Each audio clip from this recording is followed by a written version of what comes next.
Hi friends, welcome to home made allrounder. సమ్మర్లో మామిడికాయలు అనగానే మనకి ముందుగా గుర్తుకొచ్చేవి ఆవకాయ పచ్చడి. ఈరోజు మీకు ఆవకాయ పచ్చడిని కొలతలతో సహా గుర్తుండిపోయేలా చెప్తాను. ముందుగా పచ్చడి మామిడికాయలు తీసుకొని వాటిని మీకు కావాల్సిన సైజులో కట్ చేసుకొని దాని లోపల ఉన్న జీడీలను పల్చటి పొరను తీసి వాటిని పొడిగుడ్డతో శుభ్రంగా తుడుచుకోండి. ఇలా శుభ్రం చేసుకున్న ముక్కల్ని వీడియోలో చూపిస్తున్న విధంగా పాల డబ్బాతో 7 సార్లు కొలిచి పెట్టుకోండి. ఆగండి, టెంకి లోపలున్న జీడీలని పారేస్తున్నారా? పారేయకండి, వాటిని ఎండబెట్టి రెడీగా ఉంచండి. వాటితో కూడా మీకు ఒక కొత్త రెసిపీని చెప్తాను. ఇప్పుడు స్టవ్ పై ప్యాన్ పెట్టి 200 గ్రాముల సన్నటి ఆవాలు పోసి దోరగా వేయించి సెపరేట్ చేసుకోండి. తరువాత అదే బాండీలో 50 గ్రాముల మెంతులు పోసి వాటిని కూడా దోరగా వేయించుకోండి. ఇలా వేయించుకున్న ఆవాలను మెంతులను విడివిడిగా మిక్సీ పట్టి రెడీగా ఉంచుకోండి. ఇప్పుడు ఒక పెద్ద ప్లేట్ తీసుకొని దానిలో పాల డబ్బాతో 1 ఉప్పు, 1 కారం, 1 ఆవపిండి, మెంతి పొడి, మెంతులు, వెల్లుల్లి పేస్ట్, వెల్లుల్లి రెబ్బలు అన్నింటినీ వేసి బాగా మిక్స్ అయ్యేలా కలిపి రెడీగా ఉంచుకోండి. కొలతలు మరొకసారి చెప్తున్నా, నోట్ చేసుకోండి.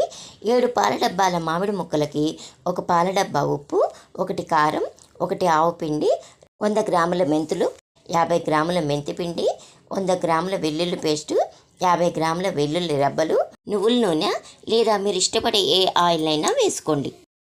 ఇప్పుడు ఒక పెద్ద బేసిన్ తీసుకొని దానిలో మీరు ముందుగా కొలిచి పెట్టుకున్న మామిడి ముక్కలు కొన్ని, అలాగే ముందుగా కలిపి పెట్టుకున్న కారం మిక్సర్ను కొంత రెండింటిని వేసి బాగా కలిసేలా కలుపుకోండి. తర్వాత దానిలో కొద్దిగా ఆయిల్ వేసి ముక్కలన్నీ కలిసేలా కలుపుకోండి. ఇలా ఈ విధంగా ముక్కలన్నింటినీ కొద్దిగా కలుపుకోండి. ఇప్పుడు మీకోసం ఒక టిప్ చెప్తాను. మీ దగ్గర పాల డబ్బా కనుక లేకపోతే మీరు దేంతో అయితే 7 డబ్బాల మామిడి ముక్కలను కొలుచుకుంటారో అదే దాంతో 1 ఉప్పు, 1 కారం, 1 ఆవపిండి, కొద్దిగా మెంతిపిండి, మెంతులు కొద్దిగా, వెల్లుల్లి పేస్ట్, వెల్లుల్లి రబ్బరు, తగినంత ఆయిల్ వేసుకోవాలి. టిప్ 2, కొంతమంది కాయలు కొన్ని కూడా పచ్చడి పెట్టే వీలు లేకపోవడం వల్ల కాయలు పండిపోతాయి. ఇలా జరగకుండా ఉండాలంటే కాడల దగ్గర కొద్దిగా కట్ చేసి కాయలు మునిగేంత వరకు నీళ్లు పోసుకోవాలి. ఇలా చేయడం వల్ల కాయలు పండకుండా ఒక రోజంతా నిల్వ ఉంటాయి.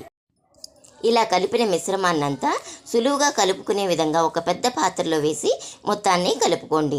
దీన్ని రోజుకి 2-3 సార్లు వారం రోజుల పాటు కలుపుకొని ముక్క కొద్దిగా ఊరింది అనిపిస్తే జాడీలో స్టోర్ చేసి పచ్చడి మునిగేంత వరకు ఆయిల్ని పోయండి. అప్పుడే పచ్చడి సంవత్సరం పాటు నిల్వ ఉండటమే కాకుండా పచ్చడి కూడా కలర్ మారకుండా ఉంటుంది. ఈ వీడియో కనుక మీకు నచ్చినట్లయితే ఒక్క లైక్ చేసి ఖచ్చితంగా మా ఛానల్ని సబ్స్క్రైబ్ చేయండి.